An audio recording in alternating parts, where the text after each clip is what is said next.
குடிமானத்தின் ஒரு தத்துவம் சொல்லுங்க. ஒரு தாசை அப்ப வந்து தாசை பிச்சை எடுக்க போறானுங்க. சொல்லுங்க. அந்த பிச்சை எடுத்து வந்து ஒரு மரத்தடி நெகிழ்ல காலுக்கு ஒரு மூட்டை தலைக்கு ஒரு மூட்டை வச்சு படுத்துக்கிறான்.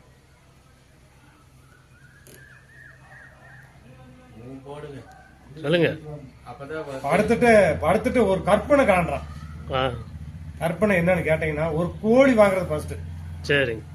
கோழி வாங்கி அந்த கோழியெல்லாம் பெருகி சரி. பாக்குற போது அவனுக்கு என்ன தோணுதுன்னா, ஒரு ஆடு வாங்கலாம்னு தோணுது. சரி.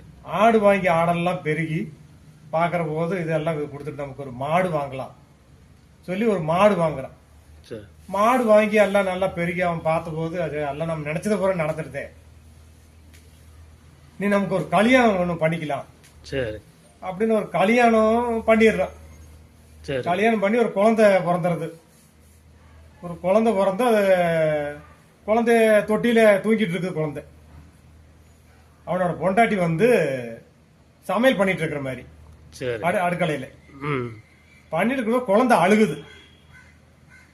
குழந்தை அழுகுற போது பொண்டாட்டி என்ன சொல்ற, குழந்தைய போய் எடுக்க தூக்குங்க ஆட்டுங்கன்னு சொல்ற போது, சரி.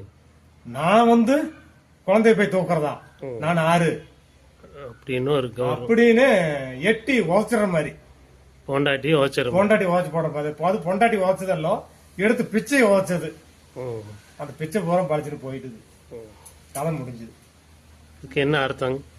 இது அர்த்தம் எப்படின்னா, ஒரு புடிமானம் வேணுங்கிறது. என்ன கேட்டீங்கன்னா, இப்ப அந்த நாளையில அப்படித்தான் சொல்லுவாங்க, சேமிச்சு வைக்கிறது. கொஞ்சம் சேமிச்சு வைக்கிறது. சேமிச்சு வைக்கிறது அதுக்குள்ள அர்த்தம் தான்.